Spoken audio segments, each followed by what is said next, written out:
Dalam perjalanan Abijah harungi macam-macam dugaan, baik hujan, ribut, sesat, apatah lagi. Jadi hari ini Abijah masih bersemangat. Pagi-pagi lagi Abijah sampai di Bristol. Abijah akan teruskan perjalanan Abijah kepada anda. Teruskan bersama Abijah dalam sudut pusing dunia hingga ke akhir rancangan.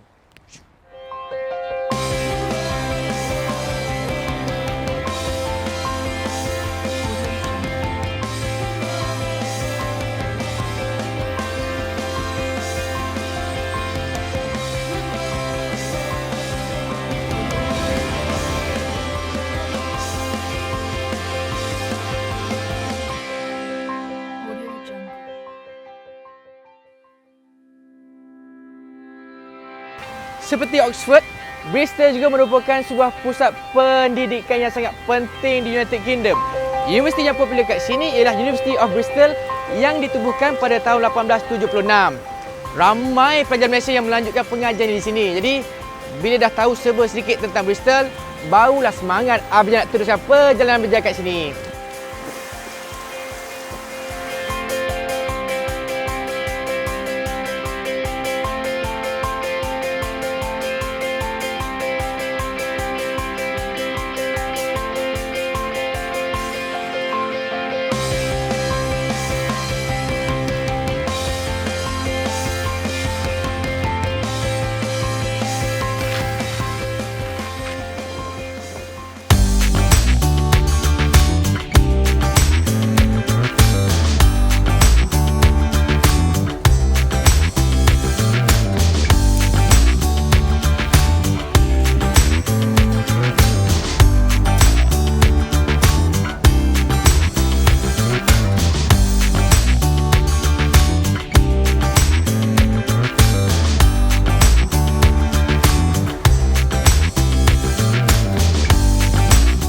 Bristol ni memang tak lari daripada sejarah tau. Sampaikan pasarnya pun ada kaitan dengan sejarah. Dan sejarah St. Nicholas Market pula telah wujud sejak 1743 tahun dahulu.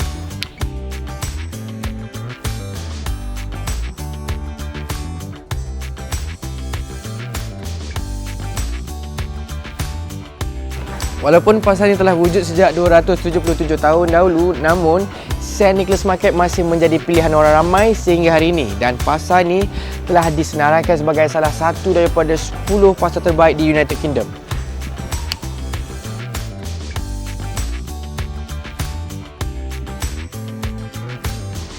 Pasar tertua di Bristol ini mempunyai 60 buah gerai yang menjual pelbagai barangan seperti pakaian, perhiasan wanita dan macam-macam lagi. Dan bahagian paling popular di St. Nicholas Market ini ialah bahagian Glass Arcade. Di sini terdapat restoran-restoran yang menjual berbagai makanan dari beberapa negara di dunia seperti Arab, China, Jepun, Korea, Itali pun ada, Caribbean dan juga Mediterranean.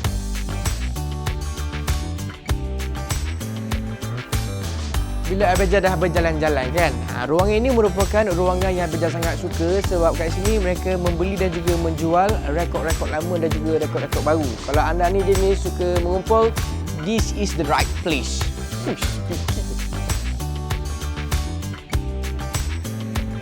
Kedai ini merupakan kedai gula-gula yang paling lama kat dalam St. Nicholas Market, dan kat dalam ni terdapat lebih 700 jenis gula-gula yang mereka jual. Jadi Abijah kat sini tak boleh lama-lama lah sebab takut nanti kan rongak gigi nanti. Kak, saya gerak dulu Saya gerak dulu Kak. Bagi anda yang ingin berkunjung ke St. Nicholas Indoor Market, boleh datang ke sini. Pasar ini dibuka dari hari Isnin hingga hari Sabtu, pukul 9.30 pagi sampai pukul 5 petang.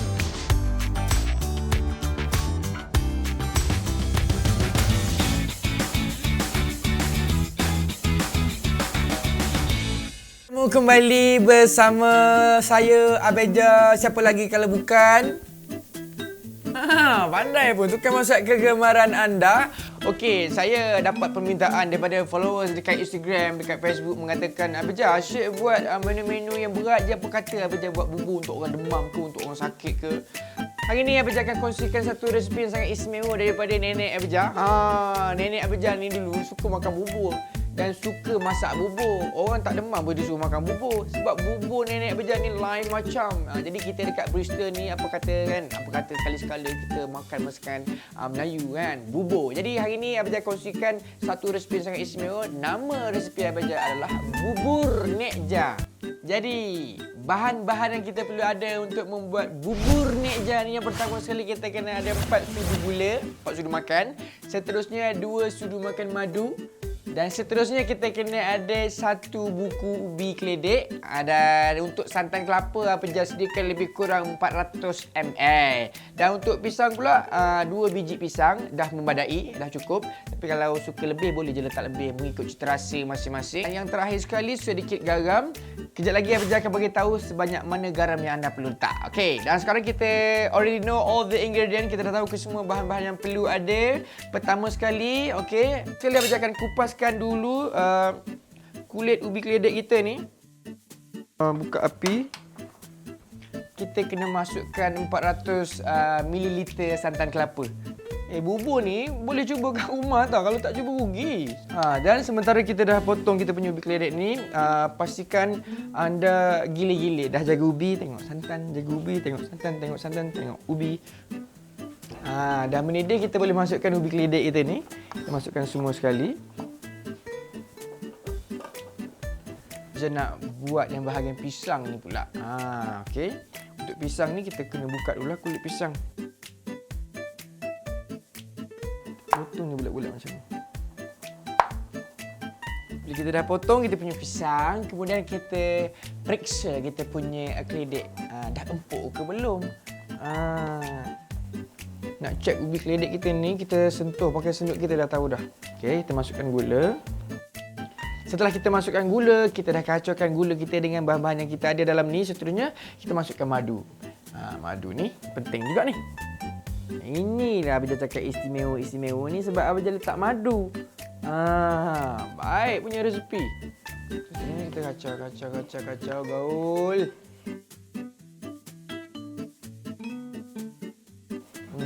Ini kita kena letakkan sedikit garam.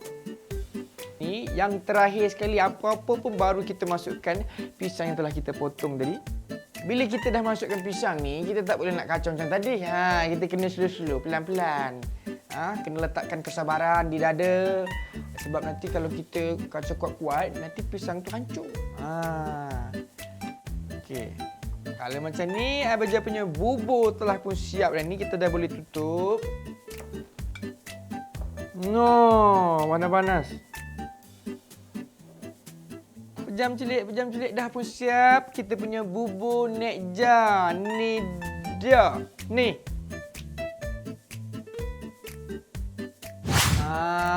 Kan dah siap dah ni Abang Jah punya bubur Nek Jah. Macam mana? Menyelerakan ke tidak? Terliur ke tidak? Senang ke tidak? Kalau senang, apa lagi boleh cuba dekat rumah. Bagi tahu maklum, bagi tahu Pak Long. Cuba resepi Abang Jah yang sangat senang. Di mana kalau tak cuba, rugi dek. Ni, bubur ni kan ada ubi keledek. Lepas tu boleh bayangkan tak, ada pisang kat situ. Bila keledek bertemu pisang, makan dalam bubur, kelesang jadinya. Kita telan, push. Abang Jah tak boleh nak bayangkan macam mana dek nasib baik puasa dek kalau tak ni dek. Ni dah saya dah makan depan adik tau. Jadi cuba resepi yang sangat istimewa daripada Abang Jah. Daripada siapa? Ya betul, daripada Abang Jah. Ini dia bubur Nek Jah telah siap sedia untuk dimakan setelah azan berkumandang.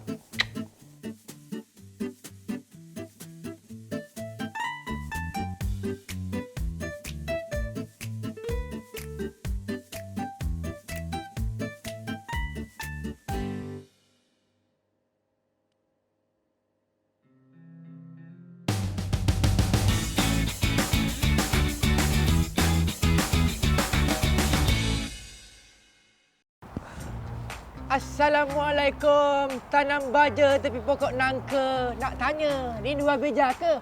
Tu dia. Baiklah, hari ni Abang Jah akan bersama dengan seorang tetamu yang sangat istimewa, sangat kacak, sangat handsome. Merupakan seorang saintis dan juga pensyarah di Unimax. Tapi sayang, sudah berkahwin. Ada anak dua. Kita bersama dengan Airil Ishak. Bang, panggil Airil boleh? Boleh. Wah, oh, wah, oh, oh. Wah, oh, wah, oh.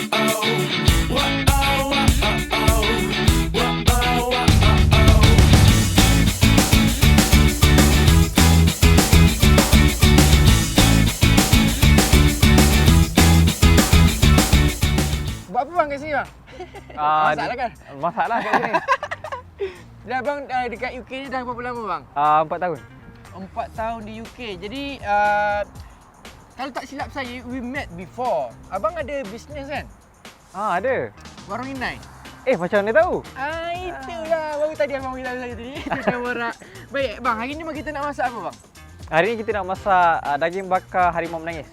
Jadi bang, bahan-bahan yang kita perlu ada untuk membuat daging bakar harimau menangis ialah Bahan-bahan dia kita ada daging. Kalau boleh daging tu kena ada part lemak, black pepper, garam, serbuk garlic, dengan kicap, sos tiram, dengan gula sikit, air asam, sos ikan, jus limau, daun ketumbar 400 gram, cili, beras yang dah disangai, lepas tu kita tumbuk. Gula Melaka. kita nak Saluti. goreng, nak tenggelamkan ke daging tu nanti? Tak. Biasa-biasa je. Tak, biasa je. Sebab Biasa kita nak ada bagi daging tu ada kerak sikit. Daging tu ada kerak. Okay, saya potong ya bang? Oh, Abang tak kenal saya lagi kot. Okey, saya akan potong daun ketumbar sebut kecil Sekarang ni abang Ari kita akan salutkan garam ni ke atas daging tadi. Sementara tu saya macam biasa buat sibuk kat sini akan potongkan daun ketumbar ni jadi kecil-kecil bang kecil-kecil je. Macam ni nak kecil lagi tak? Sikit lagi kot, sikit lagi. Jadi sekarang abang masukkan black pepper. Black pepper pula. Kalau boleh bila kita nak salutkan daging tu, kita salutkan sekali pinggan tu sebab nanti kita nak salut tepi juga dia punya side daging tu juga. Okey, sampai dia rata dekat semua permukaan daging tu. Baik. Lepas tu black pepper, Kita boleh kerek-kerekkan black pepper ni. Masuk gula pun tak apa kan? Bang? gula lepas ni. Kita bagi dia marinate habis dulu. Okey. Lepas tu serbuk bawang putih. Bawang putih. Lepas tu jangan lupa kita untuk semua side tu. Kita balikkan. Tu sebab kita kena marinate juga kita punya pinggan. Maknanya nanti kita dah boleh pusing-pusing kena semua. Tentu. Okey, sekarang kita dah masukkan ke semua bahan tadi Lepas untuk tu marinate. kita tunggu bagi dalam 5 minit bagi garam tu meresap dekat dalam daging.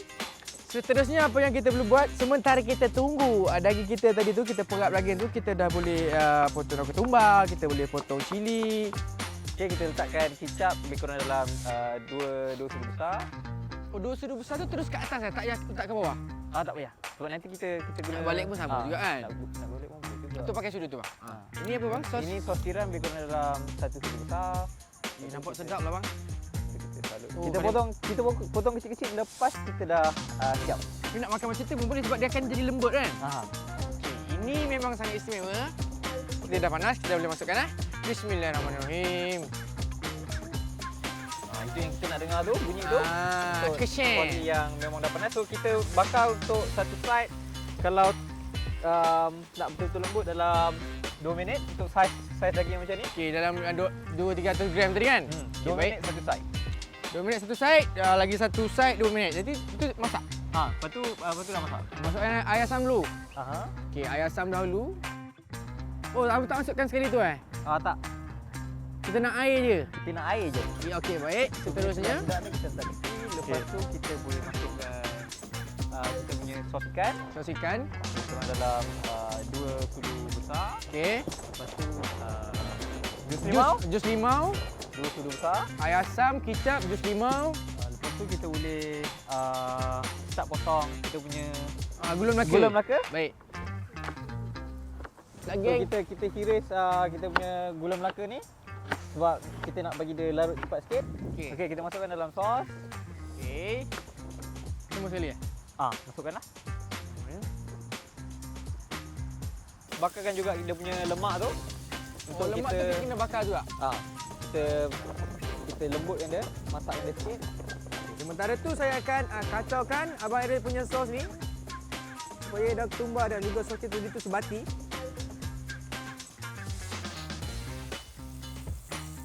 Okey. Baiklah bang. Saya boleh tutup api Boleh tutup api dah. Okey, nice. Betul ke dia punya ni macam ni? Betul. Kita tambah lagi air sikit. Sebab dia terlalu ni tambah air sikit. Sikit. Terusnya baru kita boleh masukkan cili kita tadi. Masuk semua tak apa bang. Saya memang suka pedas pun. Saja cakap abang tak suka pedas tadi. Itu dia. Lepas tu untuk kita pekatkan sikit, kita gunakan beras yang dah disangai ni tadi. Beras yang disangai. Lebih kurang dalam 2 sudu besar. Okey, lepas tu kita kacau. So beras ni juga dia akan bagi rasa macam kacang-kacang sikit. Urat-urat dia, dia punya fiber dia lebih kurang dalam menegak ke atas. So kalau kita potong serong tu, kita akan kecilkan lagi dia punya urat tu. So daging tu akan jadi lagi lembut bila kita makan. So kalau kita potong serong macam ni. Kalau mak saya dulu dia cakap kalau nak daging lembut kena potong lawan urat kan. Kalau kita potong lawan urat, kita akan pendekkan lagi urat tu. Kena dengan air asam memang. Tak boleh benda lain. Kalau ikut resipi asal dia, air asam lah. Asam lah. Kalau tak, nanti tak jadi harimau menangis pula lah. Dia jadi polar bear menangis. Polar bear menangis. Baik, kita dah masukkan. Sudah si. Baik. Tunggu azan ni mah. Tunggu azan lah. Jadi, Abang Ariel punya resepi daging bakar harimau menangis telah bersiap sedia dihidangkan. Saya tak sabar bang. Oh, saya pun? Saya pun takkan tengok aja. Saya pula yang masak. Okey.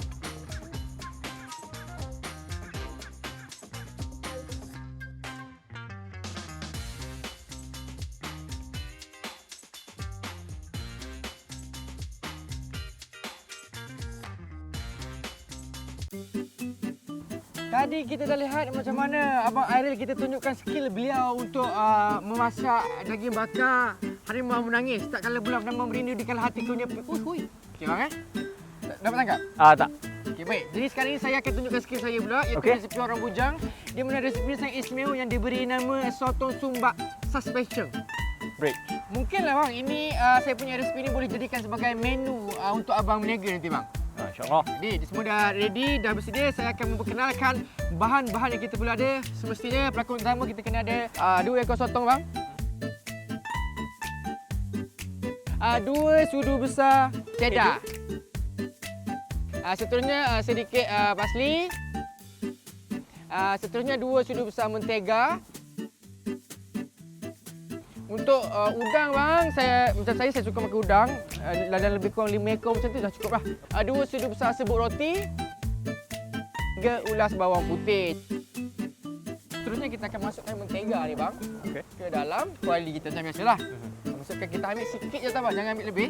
Pastikan kuali kita ni betul-betul panas bang. Okey. Nampak dia bunyi? Itu yang kita nak tu. Itu yang kita nak. Seterusnya anda perlu masukkan udang. Api jangan terlalu besar. Buka separuh je, lepas tu kita akan gorenglah udang ni. Jangan terlalu masak, takut nanti dia punya ni kita tak rasa dia punya juicy tu bang. Nanti dia crush. Nanti dia keras lah. Jadi kita ratakan. Nak potong parsley dulu kan? Potong kecil-kecil tak apa. Potong kecil-kecil lagi bagus. Goreng lagi kita punya udang dengan mentega ni. Seterusnya apa? Kita kena cincang udang ni kecil-kecil. Okey. Untuk yang 3 beradik tu kita biar dulu. Kejap lagi saya akan beritahu apa kita nak buat dengan 3 beradik ni bang. Okey. Udang ni kita goreng lebih kurang 2 minit. Kemudian kita dah boleh padamkan api. Okey. Untuk udang ni jangan lama-lama bang. Kita tak nak lama-lama. Nanti dia tak kick. Saya akan masukkan satu-satu. Abang tolong saya cincang boleh bang? Boleh. Lepas tu kita termasuk dalam mangkuk besar ni kan? Betul lah. Saya boleh je buat sendiri tapi untukkan abang mau cakap biasakan diri. Mungkin abang nak jadikan sebagai resipi kan. Jadi so saya bagi abang potong lah macam biasa. Jaranglah orang potong udang dalam benda ni kan? Itu kita cungkil dia. Seterusnya kita akan potong udang ni kecil-kecil. Saya sebagai mentor, saya akan ajar saya punya ni anak murid untuk membuat sotong sumbat suspension bridge. Jadi pertama sekali macam anak murid saya buat ya, kita potong kecil-kecil. Okey. Seterusnya apa yang kita perlu buat bang? Kita akan masukkan ni bang 2 sudu besar keju cheddar tadi ni ke dalam mangkuk. Kemudian daun yang abang tolong saya potong ni pun kita masukkan. Kemudian serbuk roti, 2 sudu besar serbuk roti kita akan masukkan ke dalam bekas. Sini. Sesuai kita kena buat apa? Kita kena kacau dia bang. Kita kacau macam ni. Ini boleh dikatakan untuk kita jadikan sebagai inti. Inti untuk sotong kita? Untuk kita masukkan ke dalam sotong punya badan lah. Jadi Ini, abang untuk bawang putih? Untuk bawang putih tu kita akan tumiskan kejap lagi kat dalam kuali kita. Okey. Jadi sementara kita dah boleh masukkan inti ke dalam sotong lah. Okey. Jadi abang tolong saya, abang buat satu, saya buat satu Okey. Boleh. Pastikan anda penonton dekat rumah cuci tangan bersih-bersih baru kita boleh teruskan dengan langkah yang seterusnya, iaitu kita akan masukkan inti ke dalam sotong.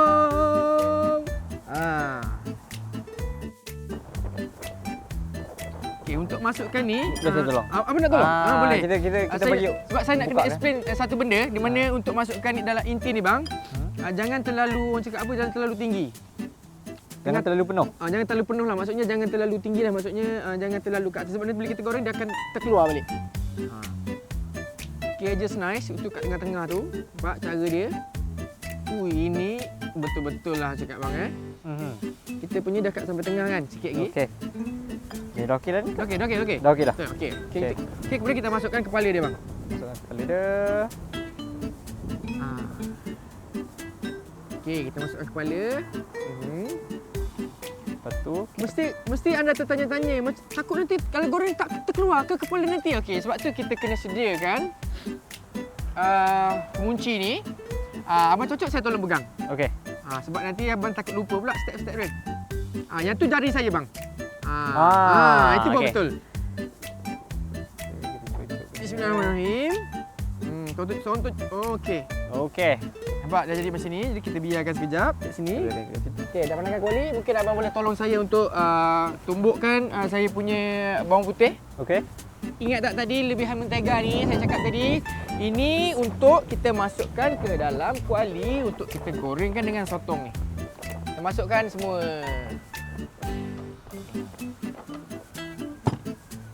Ni okay, bawang putih dah. Dah? Kita tunggu dia panas sekejap. Kalau kita tengok kecil-kecil dah bunyi tadi sebab kalau mungkin angin terlalu kuat. Bang, abang dengar tak saya punya tu? Dah bunyi kecil tu kan? Ya. Bila dah kecil tu tuan-tuan, apa yang kita perlu buat adalah kita dah boleh masukkan sotong yang telah diisikan dengan inti tadi.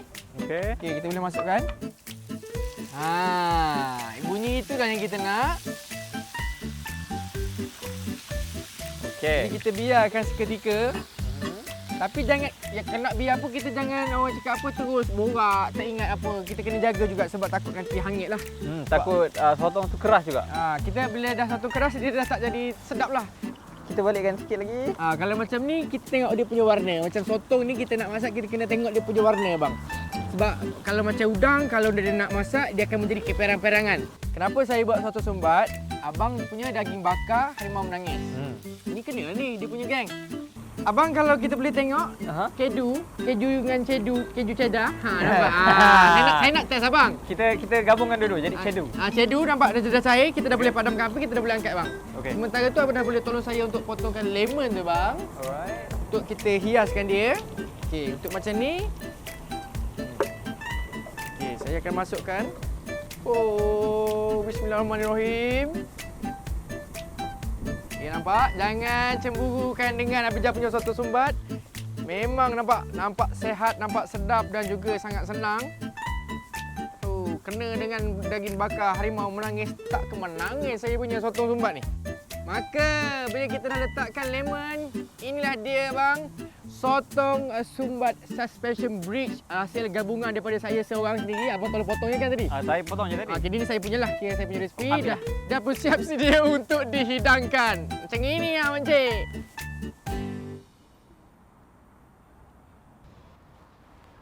Demi penonton Sudut Puisi Dunia, kami mengharungi ribut angin hujan sejuk. Dah pun bang? Ya, betul. Akhir sekali tengoklah hasil gabungan daripada kami.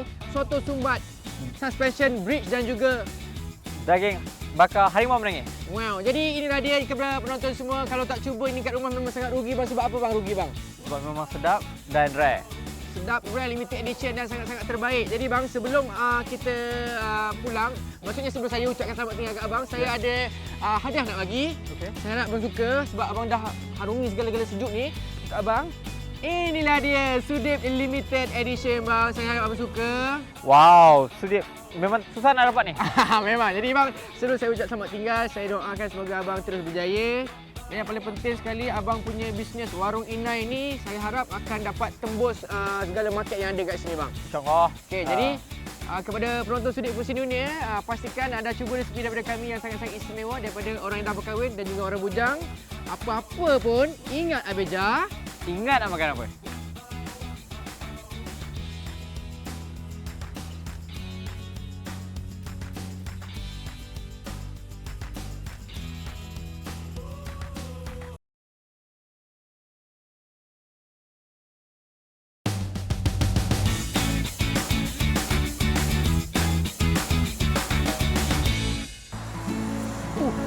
Abeja sangat terpesona melihat keindahan pemandangan di Clifton Suspension Bridge yang dibina di tebing Gown Avon.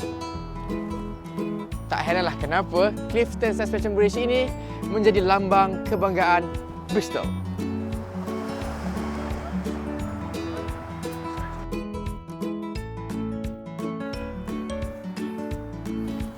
Inilah jabatan yang menjadi kebanggaan buat penduduk Bristol. Percaya tak? Jabatan gantung yang hebat ini dah berusia 189 tahun dan ianya masih diguna dan masih kukuh sehingga sekarang. Inilah Clifton Suspension Bridge.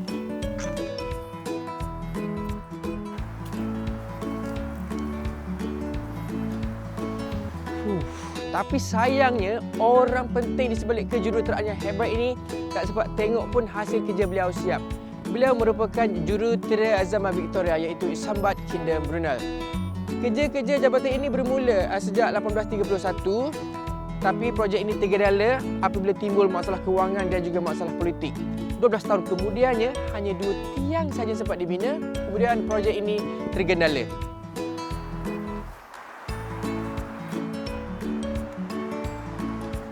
Bila Abeja dah sampai ke atas ni, baru Abeja faham kenapa orang cakap betapa sayangnya Brunei tidak sempat melihat hasil rekatnya siap. Pada tahun 1859, Brunei telah meninggal dunia ketika umur 53 tahun.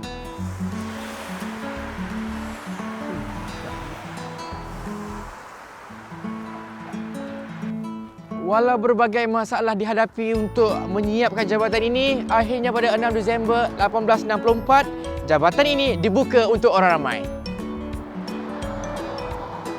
Ada betul kau.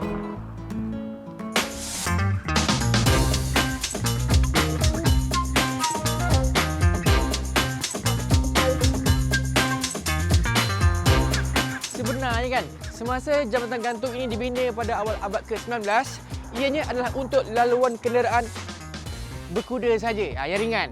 Tapi selepas abad ke-21, kita boleh menyaksikan sebanyak 11 hingga ke 12,000 kenderaan merentasi jabatan ini dalam masa satu hari.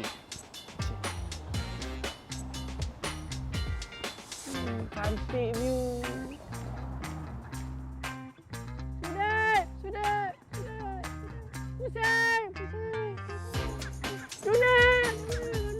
Semua kan? Abeja sangat terpesona melihat keindahan pemandangan di Clifton Suspension Bridge yang dibina di atas tebing Gown Avon. Tak hairanlah kenapa Clifton Suspension Bridge ini menjadi kebanggaan di Bristol.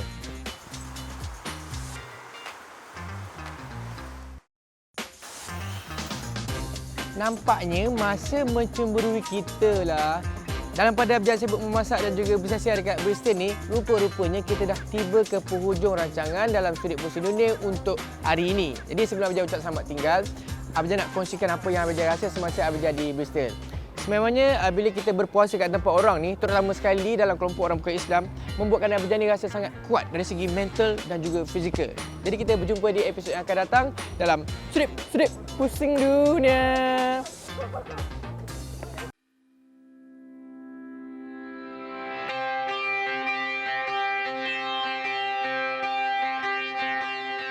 Boleh. Wang Kat tu nama wrestler bang. Oh, tak ada.